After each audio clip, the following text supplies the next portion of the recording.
Hey builders, Radioactive here, taking a break from exploring the wasteland to bring you a new product review. This time, a new company to me, being Bricktactical. Right off the bat, you can see their box. It's personalized, has a Lego figure on it with their logo on it, names on the sides, and I have a couple of different molded parts and 3 different figures, all from the Fallout franchise, like you saw with my Sig Fig. This was kind of the main driving force for me buying from them this time. And I'm excited to check out all 3 of these figures and give them a quick review, just because some of the accessories kind of relate to the figures. I'm going to take a look at these first. I end up getting one of their normal bunker dwellers, an armored version, and their glowing one figure. They also had a normal ghoul figure, but it was gray, and I didn't really think the color was too accurate, so I went with one that I feel like really represents the character a lot better. And to begin, I'm just going to start with the basic bunker dweller or vault dweller from Fallout. And for this figure and all the other ones, they have the same basic sort of clamshell packaging with a print on the front with the name of the character, a little render, and the Bricktactical logo. And on the back, again, Bricktactical, a little bit of write-up. All these figures are UV printed, I'm pretty sure, but include some injection molded parts, which I'm excited to take a look at. And here's the vault dweller out of the packaging.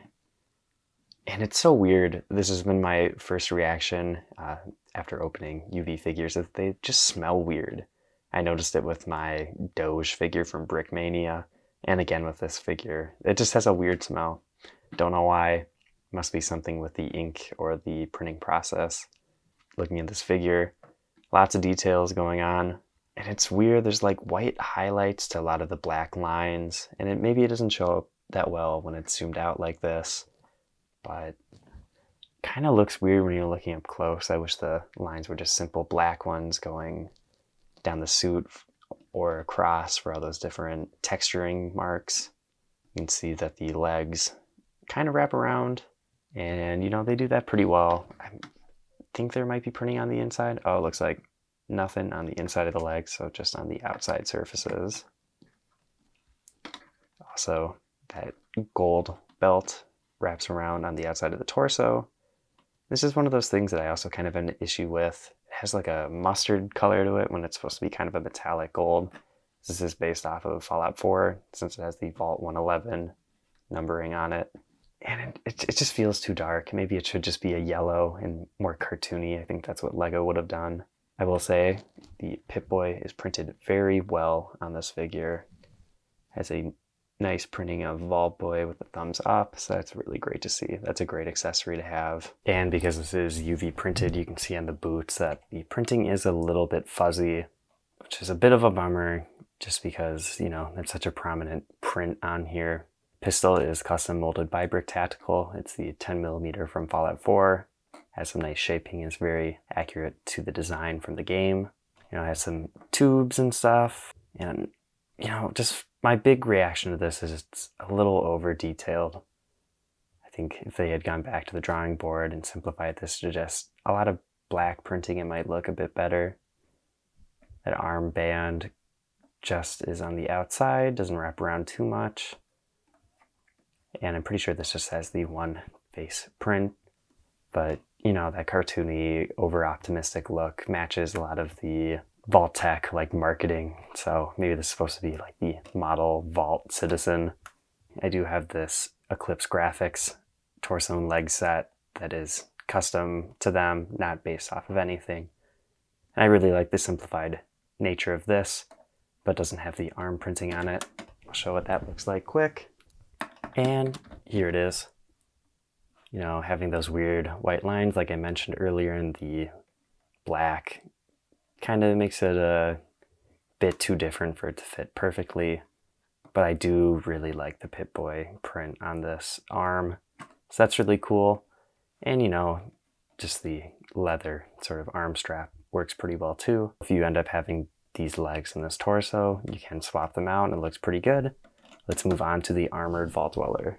Came with 2 accessories, one being a mini nuke, the other one being this Crusader pistol. Great detailing on the pistol. And it's nice and simple and very effective, so that's great to see. Mini nuke as well, missing some of the colored detailings, might have to go and paint those.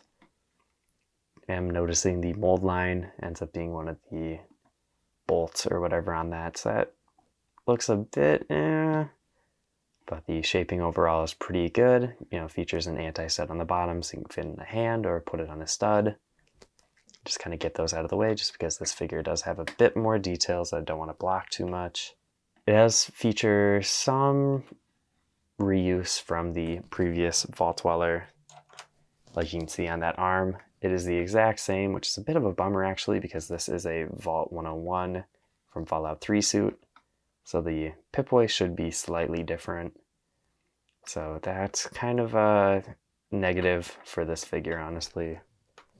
You know, I get it if they want to reuse the prints that they already have, fine.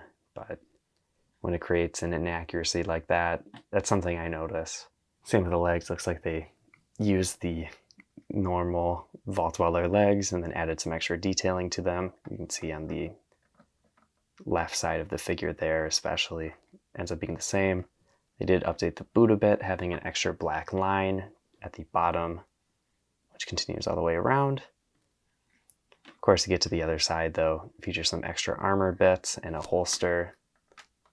So it is something slightly different. It also no longer has that yellow belt, just having leather going around, some pouches, you know, straps and all that.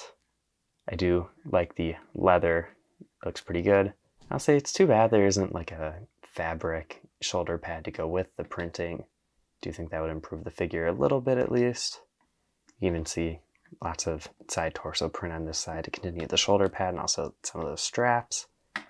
I will say the transition from the front for the strap to the side is a little bit off. And I don't know, it doesn't work very well to me. Noticing with the print, it gets a little rough at the edges, especially with that shoulder pad right there. And also getting from the side where the belt is to the back. Just not the most pleasant looking printing. I don't know the complications of doing that wraparound, but it's just the weird whites going around all the darker edges. I just don't think it looks very good. I do think there are some parts of this that are salvageable, especially the arms. Those work pretty well. And even the legs are not bad. But just having all the extra details doesn't necessarily mean it's going to be a better product. And I think just a little bit of simplification would go a long way to make this feel more like a Lego figure. But, you know, designers end up adding their little flares, and people that are very into Bricktactical might be into this. I'm just looking at this Eclipse Graphics figure again. It's very simple. The printing just works really well. You know, it adds a little bit of texture, which is honestly kind of fun and different. When you get to this, there's just so much thrown down that it just feels like a mesh of just whatever. Things aren't really sticking out too much, and I don't know. I just feel like it could be better. But again, you know, I love Fallout, and it's good to have a Fallout 3 version of a character.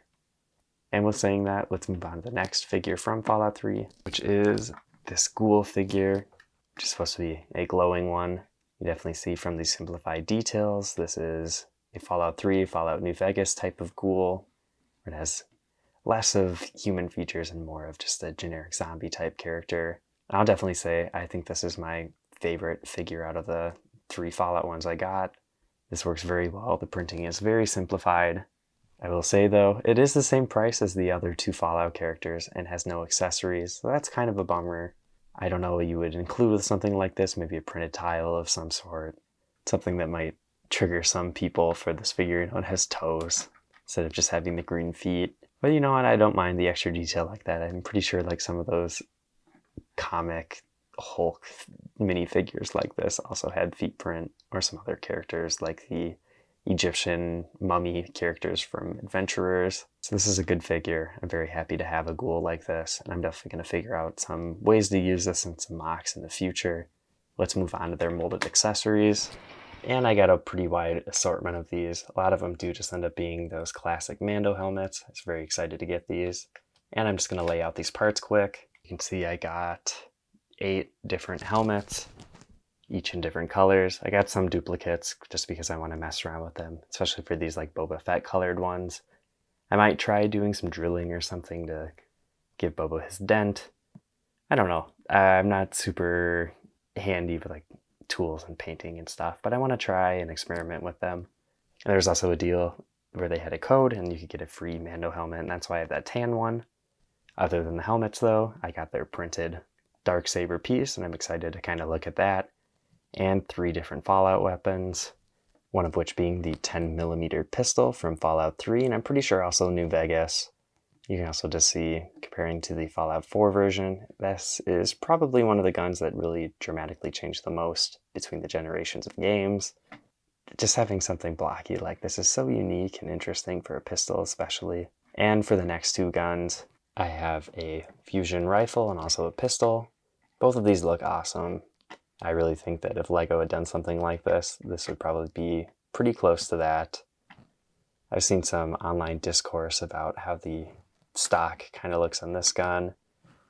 And, you know, it is pretty similar to a lot of like the Boba Fett style rifles that other companies make. And it's kind of tricky for this sort of thing. What do you do with it?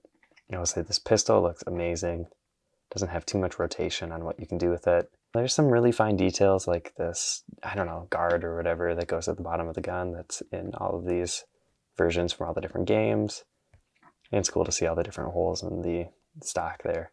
I actually have another version of this gun to compare it to from Nasty Bricks, which is pretty similar, but smaller for the most part, and a little bit more detailed. This one I'm going to have to paint up a bit to kind of get it to work better. Same with this one, obviously.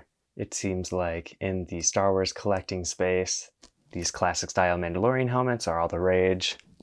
But, you know, getting the parts to source these gets pretty expensive, or you have to go with some cheap 3D printed alternatives. And that's why I'm really excited about their new helmets that Bricktactical has molded for Bricktactical Day. And I'm excited to show them off. Just to give an idea of what the helmets originally look like, you know, have the helmet and the jetpack attached. These ones do have printing on them. And one of the issues with the printing is that LEGO would print one half and the other half. So a ton of these are like misprinted and misaligned, but you just have your typical black helmet under there. Jango Fett's a little bit different, does have a face print, but it creates that visor, which is kind of accurate to the actual helmets, being that there is an indent, which is something that's missing from the modern Mandalorian helmets. And I'll just pop this one off quick and throw on the green equivalent that they have just molded. You can see it is pretty similar, you know. I will say for this green one, it is a little bit brighter than what it used to be. And there are some slight differences where maybe some of the molds aren't at the same angles. Like you can kind of see with that side shape there, it is a bit longer and not as rounded and smooth. That also sort of continues onto the back, where you can see that it is slightly different, but you know what, if you got a bunch of these, painted them up, you wouldn't be able to tell the difference for the most part. It's really just little fine details that are slightly different. It's probably better that they do that anyway, so they aren't just copying LEGO and getting sued or something, and these won't be on the market anymore. And you know, this is a good alternative. I'll show off some other cool things you can do with these. I think the best way to use them is throwing them on one of your Mando figures, especially since his helmet doesn't have any paint on it or anything. One downside is the antenna is going to be molded in, but it keeps it consistent with, you know, Jango Fett or Boba Fett. So, I don't know. It's something you can ignore, I would say. You know, you can give another option, being Beskar Mando, which again, perfect, no printing on it, so it matches pretty well. And that lighter silver works pretty well with the metallic printing. This just shows what I love about custom minifigures, is that you have a bunch of different options for characters like this, where you can change it up a bit. This is a Nate's Minifigures helmet with Eclipse Graphics hands. And you can just mess around with your figures, upgrade them slightly with a gun or a cool helmet like this, and give it a different flavor, especially for characters like this that have a minifigure in every single one of the sets for the series. So it's kind of nice to be able to mix them up a bit and give them different variants or whatever. And you just have some cool different Mandalorian figures. And something else great to go with your Mando figures is their printed Darksaber blade, which features some great printing on both sides. The white kind of has a black line going through it if you look at from the side. But other than that, you know what? This is pretty good. The pictures on the website don't have a picture of it with a figure, so it's kind of hard to gauge what it's actually going to look like. I'll say that the blade is a little bit thick maybe, but having that white kind of balance it out, you know, maybe it is a lot of abstract space where the white is. I don't know. It's one of those hard things that watching the shows or cartoons can really kind of look a bit different. And just so you can see them kind of side by side, I also have a brick arms version of the same blade. You can see that the actual blade part of it is thinner on the brick arms one, but of course, you know, no printing on this one, so that's definitely a downside to it. So you know what, it really depends on what you're going to want to do with this. If you want to try painting it, maybe you would go with the brick arms one, but this one already comes printed and looks pretty good. Great to see. Let's get the final verdict going. One of the things that Bricktactical has done very well is have a wide variety of products. I didn't even buy everything they put out, obviously. I went for a couple of Fallout figures, and my main draw was these helmets. Like I said, when I was looking at the figures individually, I do think the Ghoul is my favorite just because it's very simple, works very well. The vault suits aren't too bad, especially since they are probably the only options on the market. Like I said, when I was looking at them, these suits are probably a little over detailed and could use some simplification to make them a bit better. It's too bad, you know, they have those details on the legs, but as soon as you bend the legs in whatever direction, printing breaks up and looks a bit goofy. But again, I just can't say. These helmets are so fun and are going to provide a lot of cool opportunities for customizers in the community to change up their figures a bit and kind of bring some more modern designs back to the classics and create kind of a cool, consistent collection. Especially with all the fun colors, people are going to be throwing together some really cool Mandalorian suits, and I'm really excited to see what people do with them. For me, custom minifigures are a cool way to get some characters that Lego is never going to make, and to change up your collection a bit and do something fun with them. And that can just be seen with these helmets and any of these accessories that Bricktactical has put out. I do prefer pad printed figures, but these UV ones aren't terrible options for the price and all the accessories included. If you're into Fallout, you know what? You might as well grab one. Who knows? I have that one Eclipse graphics figure that I bought secondhand, and those parts have been out of stock for who knows how long. So if you need a Fallout figure in your collection, these are good options. But for my first purchase from Bricktactical, this is a pretty good haul. I'm pretty happy with everything that I got. With that being said, if you like this video, don't forget to subscribe. And I have a whole bunch of other custom Lego videos, and if you want to see more, check all those out. I've been Radioactive, and I'll see you in the next video.